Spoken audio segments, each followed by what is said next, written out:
Welcome to the weekly show. I'm Daniel Tan. Let's kick things off with the roads, a place known for drivers avoiding pedestrians who believe in the power of their hands to stop a vehicle while crossing the road. If you have been on social media, you might have noticed a viral video clip for about 26 seconds happening on the first day of Hari Raya Aidilfitri. A man took matters into his own hands by driving away a group of rempit who were causing ruckus in Kemaman, Terengganu. The group of donning traditional Malays sped away on their motorbikes when they saw the man rummaging two sticks in his hands. Kemaman's police chief stated that a preliminary investigation shows that the incident took place at a traffic light intersection, kilometer 157, Jalan Kuala Terengganu, Kuantan near Galiga. The case is being investigated under Section 42 of the Road Transport Act 1987 for reckless and inconsiderate driving, and also under Section 506 of the Penal Code for criminal intimidation.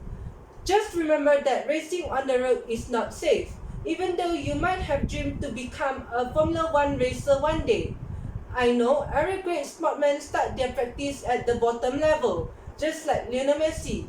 He started practicing football on the sides of the roads in Argentina until he managed to become one of the greatest footballers in the world, going on to provide a World Cup for his team, Argentina. But that's inappropriate for racing sports. If you want to become the next Lewis Hamilton, go and practice on the racetracks, which is far safer. If not, you might better pray that God had rewarded you with a head as hard as a rock. Moving on to an American culture Malaysia inject into its society. Lawsuits. Lawyer Evin Tan has confirmed that 6 men who spent a weekend behind bars for not posting bail were released on bail 4 days ago. Dato' FMT said that the bailers who were asked to go to the bail counter at the Kuala Lumpur complex at 10 a.m. successfully completed the bail process with the assistance of the court officers, and the 6 men were released on bail. The court administration of the Chief Magistrate of Federal Court said that the 6 men had denied bail because their bailors did not show up, and not because of early closing on Thursday. The 6 men, who have claimed trial for alleged criminal conspiracy with the intention to cheat, spent a long weekend in jail, with Time claiming the bail counter had closed earlier than usual. Don had said that the court staff closed the registration counter at 2:53 p.m. despite a notice stating that office hours were until 4:30 p.m. Honestly speaking, this is just a claim that would occur only in Malaysia and not in Japan, because Japanese work overtime and they are very committed to their work. Plus, I would just like to think that this court officer closed the counter early so that he could go to the coffee shop, order a cup of teh tarik and roti canai, and gab with his colleagues about what he saw on the TV, on the dramas a day before the trial. What do you think going to happen to Lisa's and Shakir relationship? Will Shakir's mom torture and chase Lisa away from her house? Will Shakir's mom attempt to marry Shakir and Camilla succeed?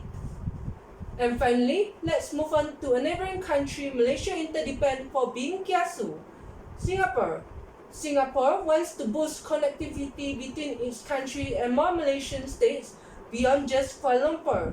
It's an effort to boost close-border tourism. A more cooperation has also on the come for various areas such as development and education.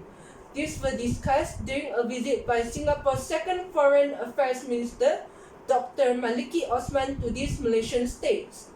Known for the white sands and its clear blue waters, the pristine beaches along Malaysian east coast were once heaven for tourism, but Maliki says it's now hard to travel there. Wrapping up his first official visit to Kelantan and Terengganu, he said that this is one of the areas Singapore can better support its neighbours in. He also invited the two states to set up tourist officials in the Republic. We used to have direct flights from Singapore to Kelantan and Terengganu.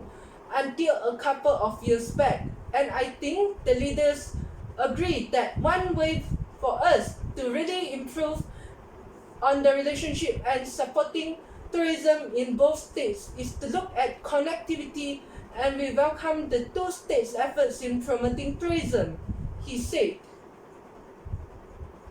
The 5-day trip in his capacity has now made the two states a part of Singapore's continuous efforts to engage and strengthen long-term relationships among various states across the country. After meeting with a wide range of government and business leaders, he says that capacity building is another possible area for cooperation. For instance, Singapore can share its technical know-how in infrastructure development, urban planning, and water management. If they see any element of growth, they are interested in sending their officials to Singapore to learn from us and for us to share our experiences. We would be most happy to do so, he added on. Dr. Maliki, who is also Singapore's second education minister, also met up with students from University Malaysia Terengganu.